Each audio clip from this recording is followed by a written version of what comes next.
Tired of alt-tabbing between PowerPoint and OneNote? Let me show you how to embed your slides directly into your notes with 3 proven methods. Let's go.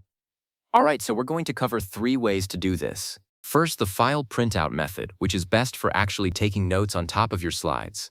Then, we'll look at using a cloud link for interactive playback. And finally, the file attachment option, which is perfect for just storing the document in your notes. Let's start with method 1. So the first method is all about getting your slides into OneNote as images that you can write on. This is my go-to when I need to annotate a lecture or a meeting deck. Start by opening the notebook and the specific page in OneNote where you want everything to go. Now look up at the top ribbon and click the Insert tab. From there, you're going to click File Printout. This doesn't actually print anything to paper, it just tells OneNote to grab each slide as a picture. Go ahead and locate your PowerPoint file on your computer, select it, and click Open. OneNote will process that file and drop each slide down your page in order.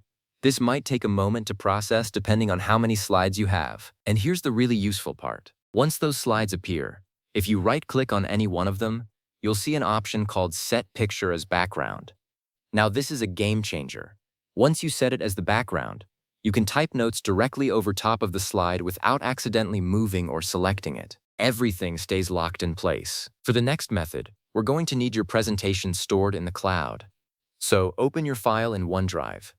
Right-click on it, or use the Share button and select Copy Link. Then head back to your OneNote page and just paste that link in. Ctrl+V works perfectly.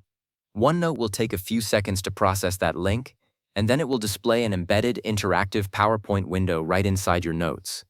You can actually click through the slides without ever leaving OneNote.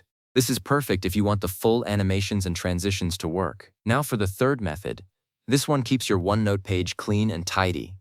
Click on the Insert tab again, but this time choose File Attachment. Locate your PowerPoint file, select it, and click Insert. OneNote will add a small file icon to your page, and you or anyone else can double-click it to open the full presentation.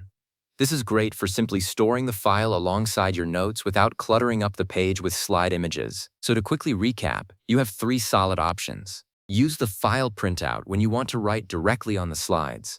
Use the cloud link when you need the interactive presentation experience. And use the file attachment when you just need the document stored neatly in your notes. You can make your choice based on what fits your workflow best. Thanks for watching and happy note-taking.